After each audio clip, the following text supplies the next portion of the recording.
This is Francesco Capuano. He's a PhD candidate at the University of Oxford at the A2I and Flare Lab.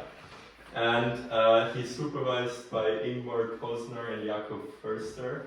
And he's interested in developing and using interactive world models suited for autonomous embodiment agency. Looking forward to your talk. Thank you. This guy just read my personal website bio for 5 people, so I guess we'll take it from there. I want to talk about robot learning and what it means and what it promises to do over the next few years. This is of course highly biased and overly opinionated perspective on the field, considering that I'm a PhD student who's working on this exact same topics.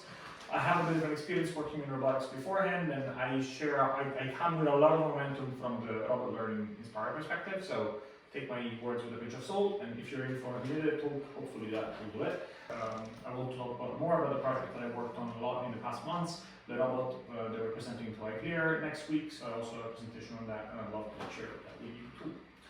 So to begin with, I want to start by providing a bit of context as detailing sort of like the context where we're looking at things. So there's a massive shift undergoing in robotics right now. Robots are becoming increasingly effective in real-world tasks that a few years ago were completely unapproachable with classical pipelines. And I argue that this is powered by an increasingly more robot learning-inspired approach to robotics than the classical paradigm that we used in the past. There is also a shift inside of this shift. So moving closer to robot learning, but inside of robot learning, people are moving effectively away from reinforcement learning for large-scale behavioral cloning, and this is a backbone for developing intelligent autonomous behaviors. And large-scale behavioral cloning happens to be facilitated by increased accessibility of robots, namely cheaper builds, which I'm sure you are extremely familiar with and what it means. More data as a consequence of having more robot platforms available out there, and a standardization of the architectures used both from the hardware perspective, with a few clients and a few motor clients that are sort of becoming standards in the field. 3D printing as a backbone for manufacturing, decentralized manufacturing and affordable robotics, but also models that are based on DLA architectures, transformers, and especially the robot as an overarching infrastructure. Pieces of code that helps with all of this, which is the reason why I'm advocating for using the library in robot learning research workflows. And I want to start by saying that robotics is traditionally complicated. So if you look at robotics from a traditional standpoint, we'll know that it's something that is an inherently complex problem. People have dealt with it for the longest time. These videos come from the ORCA Challenge in 2015, where the best roboticists on the planet assembled to build robots capable of performing really simple tasks: opening bulbs, climbing stairs, opening doors, and there were some pretty awesome, you might say, failure cases discovered there. And the point is that this is something that emerges naturally from the fact that you have to intertwine so many different components and domains, starting from hardware engineering, software engineering, mechanical engineering, electrical engineering. Robotics is really a multi-faceted domain. Solving all of these problems at the same time is super complicated, and it's brittle per se and by design. There's really not much that you can do about that. I want to argue that robot learning promises to provide tools to mitigate this kind of disaggregation of the entire field. And I want to start by saying this is something that we're seeing already. So robotics is something that is changing. We have general purpose robots that are unbelievably capable. A few years ago, a robot would not have been able to load a dishwasher, let alone do things that are highly dexterous, such as the one you can see here. This, of course, comes from the fact that we have redesigned forms, better hardware, overall much better actual robotics engineering. But there is also a lot of efforts in the learning side of things that I'm arguing is powering the rest, the residual, you might say, of this outstanding performance from Figure. This is a video of Figure 2, by the way, so already an outdated model compared to the latest humanoid. And I want to say that this comes from the fact that we're moving away from classical robotics. This comes from looking at 3 different directions. So if you start with what classical robotics always was a series of pipelines rather than one unified monolithic architecture that interlaced observations and actions through a sequence of steps. So perception, state estimation, denoising, filtering, quality of observation, and then eventually the planning and control actions. This provides many different benefits in the sense that you have control over the components of the pipeline, but it's an inherently brittle process because you have to design the individual components. Second of all, if you want to introduce new components, then you typically have to go back to the drawing board and come up with different blocks for the same pipelines. If you want to add new modalities, you have to come up with different methodologies to treat those new modalities. And ultimately, this really doesn't scale with respect to one key aspect, that is the under-modeling issues that we all have in robotics. So this is a pretty standard used approximation of angular friction compared to, of friction as a function of the angular velocity of the gripper. So if you're having the gripper, you're holding an object and you swing the object, how much friction you're having versus the angular frequency, versus the angular velocity. And it's a line in the model, where in most cases we all know that that's not true. That's a simplification that we make because we otherwise wouldn't be able to treat it. But this simplification introduces biases inside of the pipeline that make it fundamentally more brittle for people to use it. Robot learning aims at completely going beyond all of these assumptions. So we use monolithic policies, monolithic architectures instead of different builds of pipelines. We go pixel to actions in the ideal scenario. If that doesn't happen, it's usually still observation through some minor post-processing to actions. We have a way of automatically extracting the information we want from multiple modalities, multiple different modalities. And this is something that is extremely important because robotics is an inherently multimodal endeavor. And then we also have this interactions over modeling preference, where we don't talk about the modeling. We don't really care about the modeling effort, but we care a lot more about the interactions between the robot and its environment. And I want to argue that this is something that started a long time ago. I haven't surprised anybody with what I just said. This started when people started using reinforcement learning for robotics, but it's now coming down to one key problem that reinforcement learning seems to have. That is that if you want to model your environment, you have to be able to come up with this linearized inverted pendulum exercise sort of approaches, right? Where you take something that is fairly dynamical, a linearized inverted pendulum, and you try to write down the equation of motion. And those equations of motion you can either use for planning and do optimal control the traditional way, or you can use them as inside of a simulator that you can then feed your reinforcement learning algorithm data from. My argument, and it's not only mine of course, is that this is something that is fundamentally just as flawed, because it doesn't work for all those situations where you can't come up with these equations of motions, and therefore you can't develop a simulator. Situations as such are folding t-shirts, so something that is extremely common that we can all see, and yet that we really struggle with in most robotics applications. So this approach that is local, approximate, analytical, really doesn't scale well with respect to the tasks that people will do these days. Still, people that do reinforcement learning would argue that a word signal and gradient ascent really put up a really strong baseline to go against. And as someone that has a background in reinforcement learning, one of my key areas of research is how do we still benefit from the power of reinforcement learning in a context where we don't want to make these approximations about the localization of the model versus the model they end up using, and analytical ethos that doesn't match the complexity of reality. This, thank God, is something that people are tackling using behavioral cloning, and I want to argue that behavioral cloning is increasingly more motivated by an observation that is that the data available out there is increasing. So back to when I did this chart, which was in October 2025, the largest data set that was out there for robotics trajectories was OpenX. It counted 1.5 million trajectories collected across a variety of institutions. If you haven't seen that paper, it contains basically every robotics lab on the planet. They've all decided to pull down their data, which by the way wasn't really that diverse in the sense that the platforms used were mostly academic platforms. The tasks, and clearly so, because robotics to this day is still something that academics deal with on a regular basis. It was a large centralized effort, which has been has been met and doubled in this kind of a few months by a much more decentralized and running in much more diverse scenarios effort like the robot, which is this project that I was working on, aiming at empowering people with the capability of training and of recording and training data at scale in a decentralized manner, using the data that we use for robot learning, which is just a combination of pixels. So we always have images of the robots that we're using and the trajectories i.e. the proprioceptive states that we're recording over time. Now, the point of the learning algorithm is to be able to match these two things. So you want to be able to go from pixels to actions, where the pixels are representative of your robot, but crucially also your environment, and the actions are what governs the evolution of the environment, of the robot inside of the environment.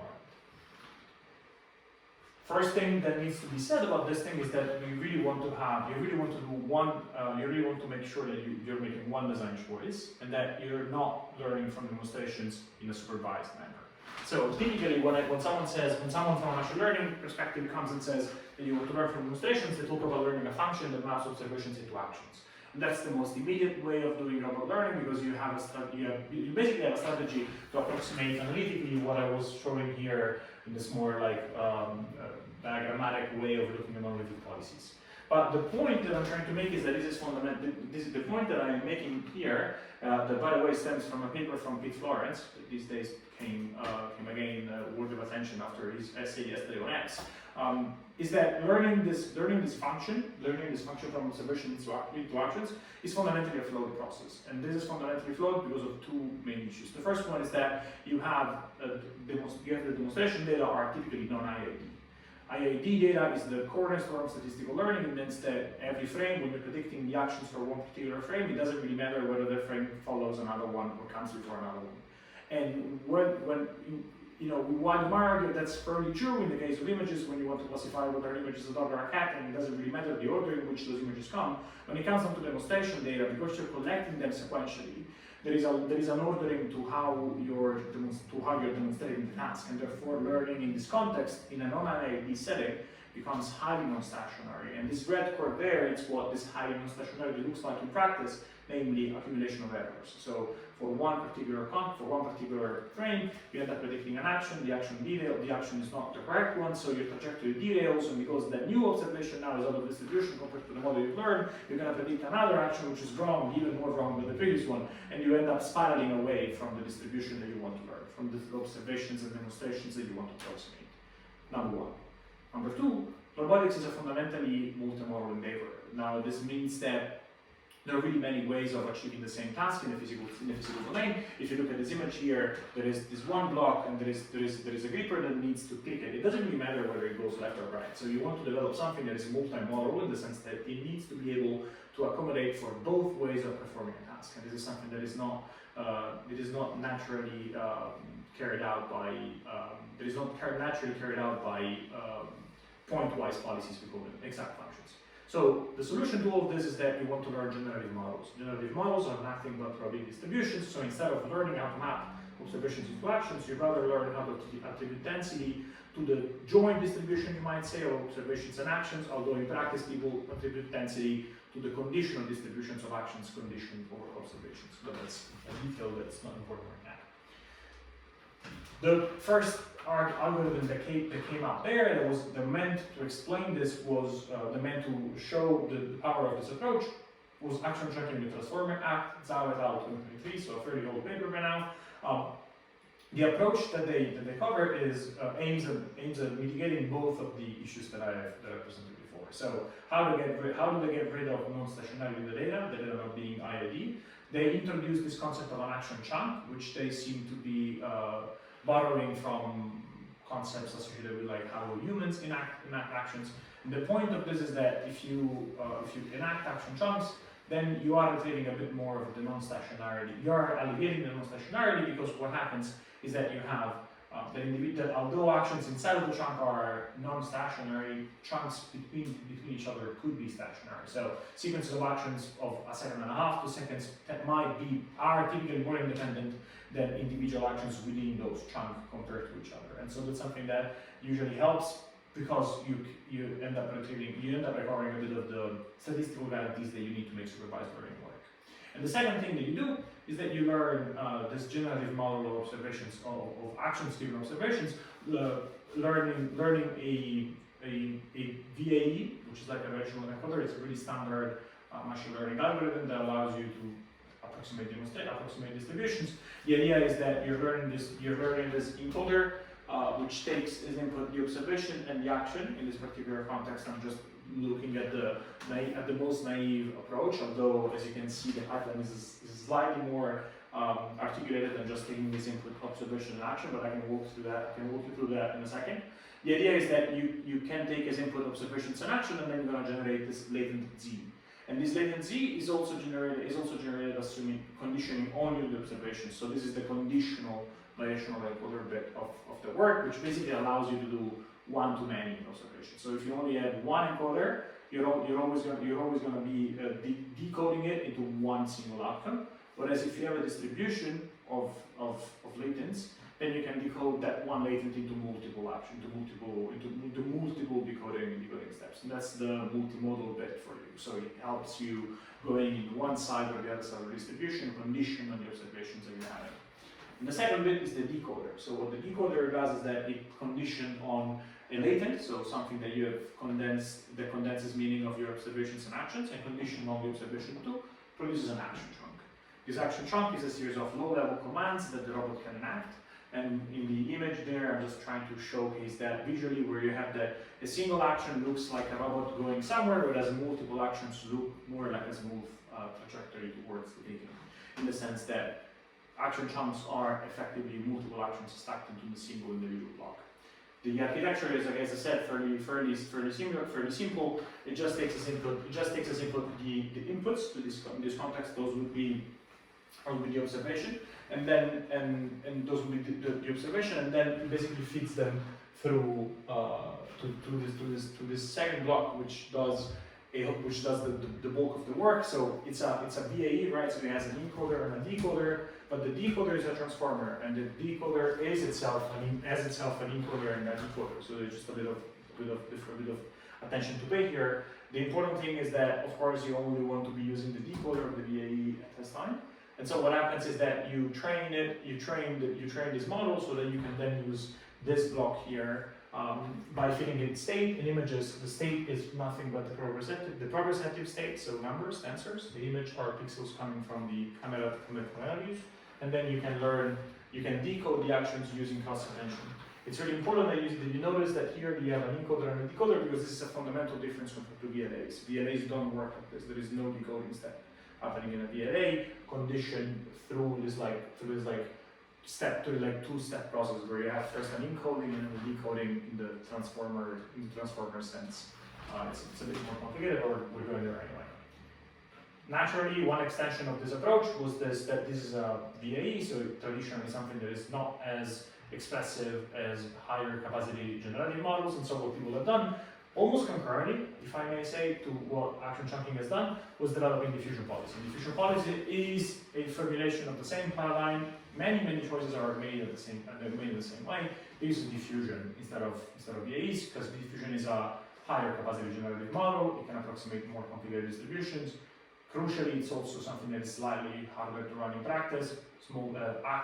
Action checking with transformer is a small model of 50, 60 million parameters, not more. Diffusion policy ends up being a lot larger, usually 200, 250 million parameters. It's something that people have had traditionally issues running because it needs multiple iterative denoising steps versus single generation.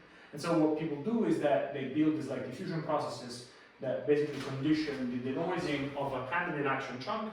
So this pipeline here is the pipeline that does the denoising, and this denoising is conditioned on observations and actions.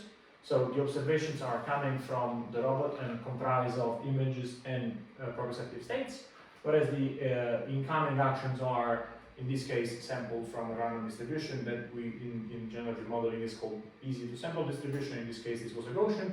And what you do is that you end up denoising it, you aggregate these two observations, and you end up feeding them through a series of layers. In this case, this was a 1D conv UNet, so something really basic from most cases. The authors, crucially, of this paper mentioned running an experiment with Transformer 2 and not seeing much of the difference between these two approaches. Of course, using transformers increases the parameter count even more than using just 1D convolutional layers. But the point is that the inductive bias here is a lot more on the algorithm side of things, where you have this denoising steps and the power of the diffusion paradigm rather than on the modeling side of things. So it sort of matches one's expectations that you have something that performs well, although it uses really simple models such as convolutional layers. But of course, it's deep learning, so they had to do an ablation with transformer models. But the point here is that at the end of this pipeline, you end up retrieving a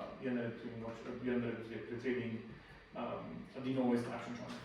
And the point is that all of this works pretty well, but if you've noticed, you see that these distributions don't condition on the task that you're performing at any point.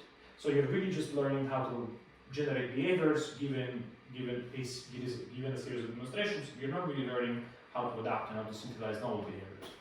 And this is where robotics foundation models come in. I just want to mention that this comes from a series of concerted, of almost independent and at the same time concerted efforts, which sounds like an oxymoron, but the point is that many people have done work in many different directions that ended up eventually converging. So what you see is that first, we are really replacing like small size crafted architectures, such as individual layers specialized for this one single specific applications in robotics, with like large models that can be co-trained across a variety of tasks and therefore break the silos. We also have task and embodiment specific, task and embodiment agnostic datasets now that comprise demonstrations of multiple different robots, and this usually means that we can develop models that go beyond the single task that you're trying to perform. So what this image is trying to say is that you're really never going to escape task-specific models if all you have are small-size architectures, task and embodiment-specific datasets, tasks, and eventually the metrics that measure just the performance of a task-specific model.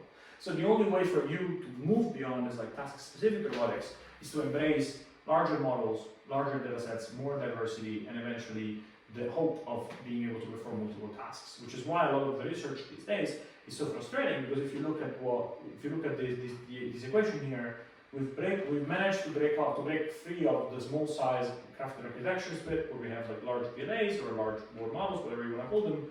Then you have large datasets that comprise multiple tasks, but then you really benchmark only on a series of really narrow tasks, and that's something that doesn't really show the performance that doesn't really justify the performance gains that most people end up claiming, but of course without naming names.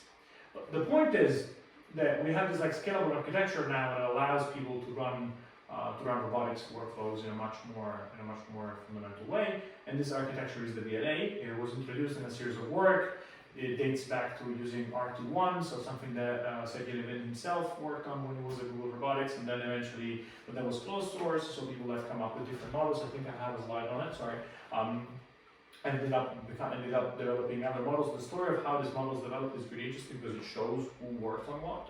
And so you have this like open source introduction, there was OpenVLA, that then eventually spun out and became a good bit of work of what people have done in the open source community. At the same time, Pi Physical Intelligence was starting, the same people that worked on, I think Chelsea Finn was on the OpenVLA papers, Sergey Levin was on the RT1 and RT2 papers, and so they ended up just building this Pi0 model, which is the standard VLA out there these days.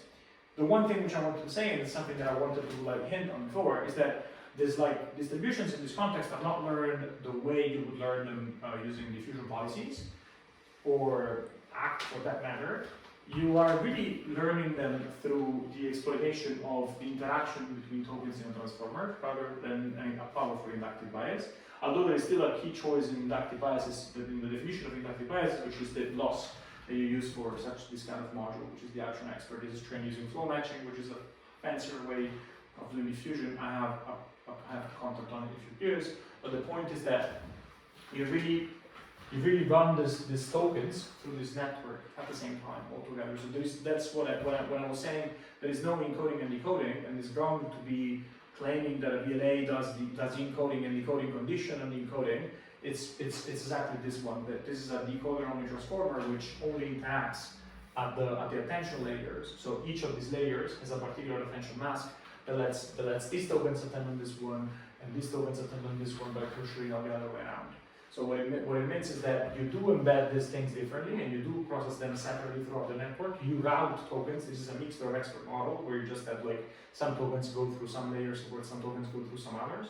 You have this like separate processing, alternately, because this has a different loss that doesn't involve or shouldn't involve this one, but you really don't have a sequential step. And this is crucial because if you would have the latency of this one step first, and this is something that people don't want to do. So you have to come up with a smart way of letting these tokens interact with each other without blocking the process, because you need to encode them first. And this is something that ended up working really, really well, many multiple cases, but as I was hinting before, we're sort of done. There's a lot of things that still need to be done in the context of robotics. I just want to like mention two, which are things that I'm interested in working on myself. So the first one is, it's a question, right, that people ask for robots for which it's possible to collect calibration data, and the people like you who work on robots for which it's not possible to collect calibration data, I think should ask even more. So, do we really need to have calibration data? First off, what calibration data is, the capability of recording demonstrations of the kind I showed before. Why would that not be available? Well, first and foremost, because collecting is expensive. If you can afford a calibration setup, it means that you have calibrators that need to be there, and that's not something that people end up being really happy to pay for usually. But if you have a hand, like the ORCA hand, well, how do you calibrate that? And why would you want to calibrate that in the first place? You know, dexterity is something that comes from interactivity. Why would you want to have something that is fundamentally incapable of providing you optic feedback as a calibrator in most like dexterous use cases if you can't use that hand in the same context? So the point is, can you get away with it? Early results from a paper of physical intelligence again seems to be suggesting that's the case. This paper does show that throughout the training process, actions coming from two different embodiments, in this case human data, so free of joint sensing, if you may, observations on human hands versus robot hands tend to align, and this seems to be suggesting that the model's internals are adapting so that the representations of the actions collapse into one another, much more based on what these actions end up doing rather than what actually they are. Because on the one hand you have the ends of a person, whereas on the other one you have the opening of a grip, so there is really not much sense into doing something else.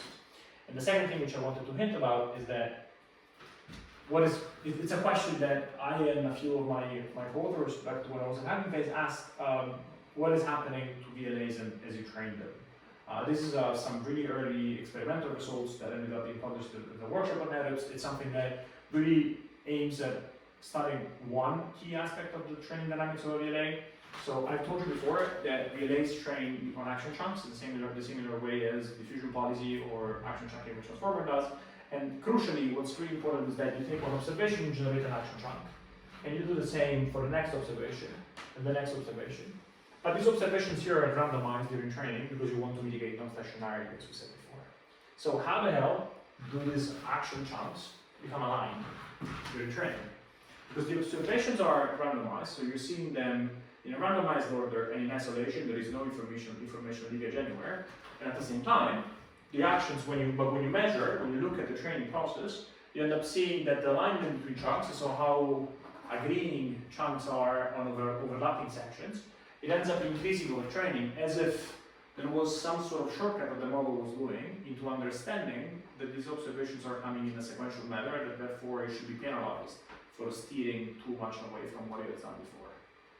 Again, this question becomes natural to say, how is it possible, considering that these chunks are considering in isolation, and if that's not enough, how is it possible this only happens for a small size VLA, and when you instead look at this for Pi0, which is a much larger model than the one I benchmarked against, the small VLA, the effect is the opposite. So what's going on? I guess that's the one question. I want to start by saying a few things. I want to finish saying a few things. The first one is that there is a stronger emergence of robot learning in the field.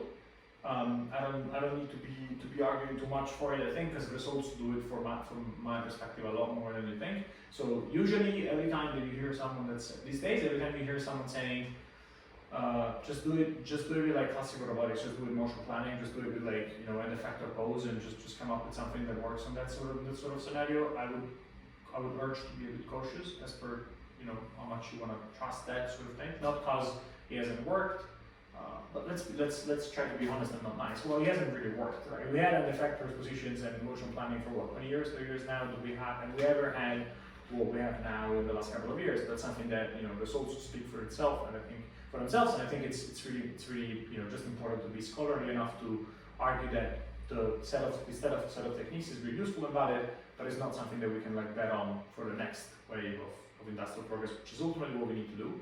I think that the field is moving super fast, which is why I'm arguing that the PhD is actually a good choice, or at least that was when I did this line. The point is that there is a lot of effort into figuring out the many moving pieces in the field, and these many moving pieces need to be attached with one another.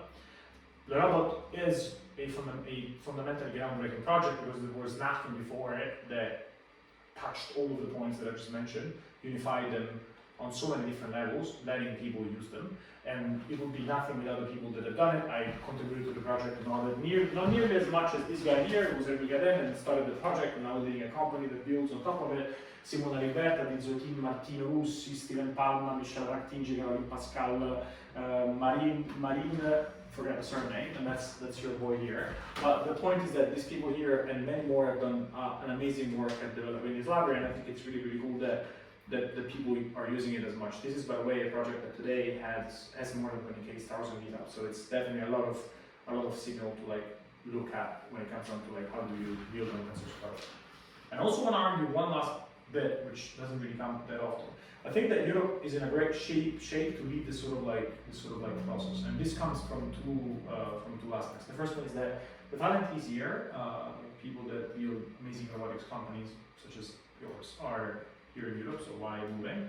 But the second most important bit is that Europe is really a series of manufacturing economies that are fundamentally threatened by the change in the global landscape that we're seeing right now. So there is a lot of attention into I will argue that the bulk of the attention towards robotics these days comes and emerges naturally from the fact that we need to figure out a way to do manufacturing at scale for similar prices that we had before, without relying on supply chains that end up being disrupted by whatever change in the global landscape, which is something unfortunately we're becoming more and more accustomed to.